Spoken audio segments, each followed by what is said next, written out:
Hello friends, स्वागत है आप सभी का आपके अपने YouTube channel your history guide पर। तो फ्रेंड्स, आज की इस वीडियो में हम सभी राज्य के नीति निर्देशक सिद्धांत के बारे में पढ़ने जा रहे हैं, जिसे दोस्तों क्या कहते हैं, directive principle of state policy, इसलिए इसे DPSP भी कहते हैं। ये भी आप याद रखिएगा।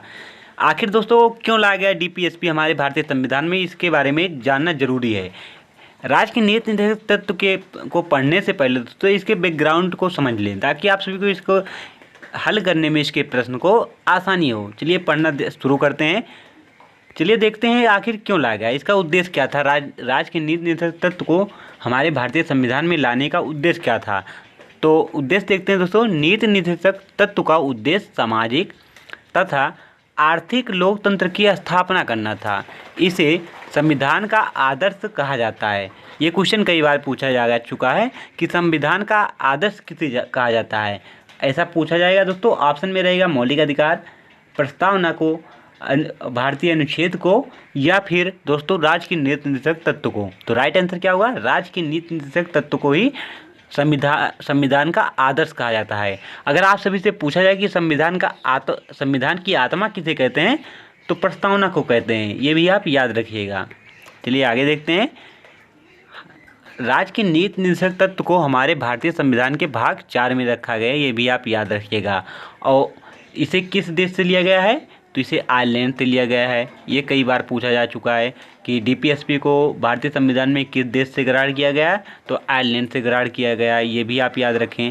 और अगर आपसे इसे यह भी पूछा जाए कि आयरलैंड ने किस देश के राज्य के निर्देशक तत्व को अपने संविधान में ग्रहण किया था, तो स्पेन के संविधान से। ये भी आप याद रखिएगा। और DPSP का वर्णन भारतीय संविधान में कितने से कितने अनुच्छेद में है, तो 36 से 51 में है। ये भी आप याद रखें। चलिए देखते हैं कि आखिर DPSP को कितने भागों में वर्गीकृत किया गया है। तो इसे 3 भागों में वर्गीकृत किया गया है। एक गांधीवादी, एक समाजवादी, एक उदारवादी। गांधीवादी के अंतर्गत कौन कौन से अनुच्छेद आते हैं, यहाँ से क्वेश्चन पुटअप होता है। आपको अनुच्छेद दिया जाएगा और पूछा जाएगा कि गांधीवादी के अंतर्गत कौन कौन से अनुच्छेद आते हैं। उसमें से 3 दे दिया जाएगा दूसरे से, और 1 दे दिया जाएगा गांधीवादी से। वहाँ से आप सभी को चूज करना होगा। इसलिए आप सभी अनुच्छेद ध्यानपूर्वक देखें। अनुच्छेद 40 जो है, और 43 खा जो है दोस्तों, और 46, 47 और 48, ये किसके अंतर्गत आते हैं, गांधीवादी के अंतर्गत आते हैं। और समाजवादी के अंतर्गत कौन कौन आते हैं, 38, 39, 39 का, 41, 42, 43, 43 का और 47, ये किसके अंतर्गत आते हैं, समाजवादी के अंतर्गत आते हैं। उदारवादी के अंतर्गत देखते हैं 44, 45, 48, 48A, 49 और दोस्तों 50, 51, इस किसके अंतर्गत आते हैं, उदारवादी के। एक बार रिवीजन कर लें दोस्तों, ये मोस्ट इंपॉर्टेंट है। यहाँ से क्वेश्चन फंसाता है आप, बहुत से स्टूडेंट इसमें कन्फ्यूज हो जाते हैं। आप सभी को कन्फ्यूज नहीं होना है, आप सिर्फ ध्यानपूर्वक इसे देखें। गांधीवादी के अंतर्गत कौन कौन से आते हैं, अनुच्छेद 40, 43 खा, 46, 47 तथा 48 गांधीवादी के अंतर्गत आते हैं। और दोस्तों 38, 39, 39 का, 41, 42, 43, 43 का और 47 समाजवादी के अंतर्गत आते हैं। आप सभी दोस्तों यहाँ पर आराम से देख सकते हैं। 38 के बाद 39 आया, 39 का आ गया, फिर 41, 42, 43, 43 का, 47 सिंपल याद कर लेंगे दोस्तों अगर प्रयास करेंगे तो।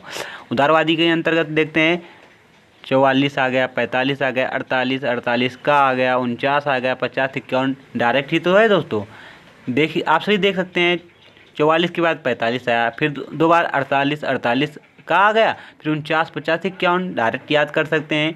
और यहाँ से अगर और डीपली क्वेश्चन पूछा जाएगा, तो आपसे भी यह पूछा जाएगा कि गांधीवादी और समाजवादी के बीच जो है अनुच्छेद कौन कौन से कॉमन है।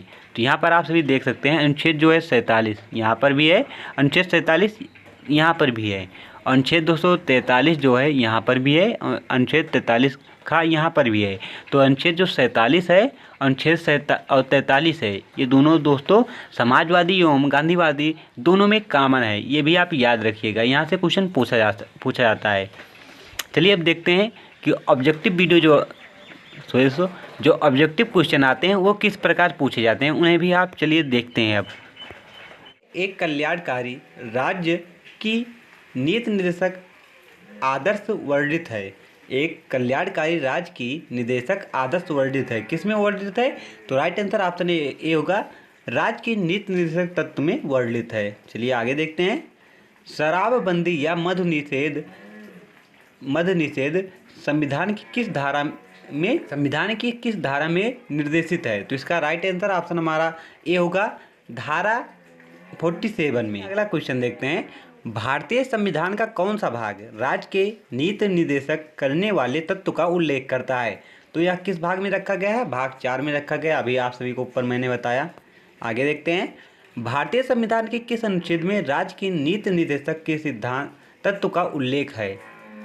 भारतीय संविधान के किस अनुच्छेद में डीपीएसपी का उल्लेख है, पूछा जा रहा है। तो अभी आप सभी को ऊपर मैंने बताया, अनुच्छेद 36 से 51 में इसका वर्णन किया गया। किस देश से लिया गया है? तो आयरलैंड से लिया गया। ये भी आप याद रखिएगा। इनमें से कौन सा राज्य के नीति निर्देशक सिद्धांतों में सम्मिलित नहीं है? इसमें कौन सा ऐसा है दोस्तों जो राज्य के नीति निर्देशक तत्व में सम्मिलित नहीं है? शराब निषेध, जिसे मद्य निषेध कहते हैं, काम के लिए अधिकार, समान कार्य हेतु समान वेतन, सूचना का अधिकार, उपयुक्त में से एक से अधिक। तो इसका राइट आंसर दोस्तों जो है हमारा ऑप्शन सी होगा, ऑप्शन डी होगा। सूचना का अधिकार जो है वो राज्य के नीति निर्देशक तत्व में उल्लेखित नहीं है। बाकी दोस्तों शराब निषेध है, काम के लिए अधिकार है और समान कार्य हेतु समान वेतन, ये सब दोस्तों राज्य की नीति निर्देशक तत्व में उल्लेखित हैं, लेकिन सूचना का अधिकार नहीं उल्लेखित है। चलिए आगे देखते हैं। मौलिक अधिकार एवं राज्य के नीति निर्देशक तत्व की विषय में कौन सा कथन सही है? मतलब पूछा जा रहा है कि मौलिक अधिकार और राज्य के नीति निर्देशक तत्व में कौन सा विषय सही है? वे परस्पर एक दूसरे के विरोधी हैं? क्या मौलिक अधिकार और राज्य की नीति निर्देशक तत्व जो हैं एक दूसरे के विरोधी हैं? वे एक दूसरे के पूरक हैं? दोनों में कोई अंतर नहीं है, वह असमान है। तो इसका राइट आंसर दोस्तों ऑप्शन हमारा बी होगा, वे एक दूसरे के पूरक हैं। चलिए आगे देखते हैं। भारतीय संविधान के किस अनुच्छेद द्वारा अनुसूचित जाति, अनुसूचित जनजाति तथा अन्य दुर्बल वर्गों के शिक्षा और अर्थ संबंधित हितों की अभिवृद्धि का उपबंध है? तो इसका राइट आंसर क्या होगा दोस्तों? राइट आंसर ऑप्शन हमारा बी होगा, अनुच्छेद 46। आप सभी अब दोस्तों वीडियो ध्यानपूर्वक देखें और हो सके तो नोट्स बना लें, क्योंकि दोस्तों यहाँ पर जितने भी क्वेश्चन लिए गए हैं सभी PYQ हैं, वो एग्जाम में पूछे गए हैं और बार बार पूछे जाते हैं। इसलिए आप सभी दोस्तों वीडियो ध्यानपूर्वक देखें। भारतीय संविधान में सम्मिलित नीति निर्देशक तत्वों की प्रेरणा हमें किस संविधान से प्राप्त हुई है? मतलब पूछा जा रहा है किस देश के संविधान से हमने ग्रहण किया है? तो राइट आंसर ऑप्शन हमारा सी होगा, आयरलैंड। और आयरलैंड ने किस देश के संविधान से लिया है? तो स्पेन। ये भी आप याद रखिएगा। भारतीय संविधान का कौन सा अनुच्छेद भारत की विदेशी नीति से संबंधित है? तो कौन सा है दोस्तों? तो राइट आंसर ऑप्शन हमारा दोस्तों डी होगा, अनुच्छेद जो है 51। इसमें अंतर्राष्ट्रीय शांति का वर्णन भी किया गया है, ये भी आप याद रखिएगा। नेक्स्ट, निम्नलिखित निर्देशक सिद्धांतों में से वह कौन सा सिद्धांत है जिसे गांधीवादी सिद्धांत कहा जाता है? देखिए दोस्तों मैंने वहाँ पर लिखा था जो इम्पोर्टेंट है, आ गया ना, बीच में पूछा गया ये। श्रमिक और बच्चों का संरक्षण, और दोस्तों स्वशासन की प्रभावी इकाई के रूप में ग्राम पंचायतों का गठन, पुरुषों और महिलाओं के लिए समान कार्य, कार्यपालिका से न्यायपालिका को पृथक करना, उपयुक्त में एक से अधिक। तो इसका राइट आंसर दोस्तों क्या होगा? तो इसका राइट आंसर ऑप्शन हमारा डी होगा, उपयुक्त में से एक से अधिक। क्योंकि दोस्तों इसमें जो ये है स्वशासन की प्रभावी इकाई के लिए के रूप में ग्राम पंचायत का गठन, ये भी सही है। और दोस्तों यहाँ पर आप सभी श्रमिकों और बच्चों का संरक्षण, ये भी सही है। तो एक से अधिक यही हो गया। आगे देखते हैं। राज्य के नीति निर्देशक सिद्धांतों की निम्नलिखित अनुच्छेदों में से कौन सा अंतर्राष्ट्रीय शांति और सुरक्षा के संवर्धन से संबंधित है? अभी आप सभी को ऊपर मैंने बताया कौन सा अनुच्छेद देगा, अनुच्छेद हमारा अनुच्छेद 51 होगा। चलिए आगे देखते हैं। भारत में निम्नलिखित में से किसके अंतर्गत पंचायती राज प्रणाली की व्यवस्था की गई है? किसके अंतर्गत की गई है? तो इसका राइट आंसर ऑप्शन हमारा सी होगा, राज्य के नीति निर्देशक तत्व जो सिद्धांत है इसके अंतर्गत। और किस अनुच्छेद में इसका वर्णन है? अनुच्छेद 40 में वर्णन है, ये भी आप याद रखिएगा। चलिए आगे देखते हैं। अगला क्वेश्चन हमारा है, संविधान के किस अनुच्छेद के द्वारा उद्योग के प्रबंधन में कर्मकारों की भागीदारी का प्रबंधन दिया गया है? संविधान के किस अनुच्छेद के द्वारा उद्योगों के प्रबंधन में कर्मकारों की भागीदारी का प्रबंधन किया गया है? अनुच्छेद 43 में, अनुच्छेद 43 का में, अनुच्छेद 45 में या अनुच्छेद 47 में? तो इसका राइट आंसर ऑप्शन बी होगा, अनुच्छेद 43 का में। चलिए आगे देखते हैं। निम्नलिखित में से कौन सी नीति निर्देशक तत्व है? निम्नलिखित में से कौन सा नीति निर्देशक तत्व है? समान नागरिक संहिता, प्रेस की स्वतंत्रता, धर्म की स्वतंत्रता या विधि के समक्ष समानता? तो इसका राइट आंसर दोस्तों जो है ऑप्शन हमारा ए होगा, समान नागरिक संहिता। क्योंकि दोस्तों समान नागरिक जो संहिता है इसका उल्लेख किस अनुच्छेद में है? अनुच्छेद 44 में है।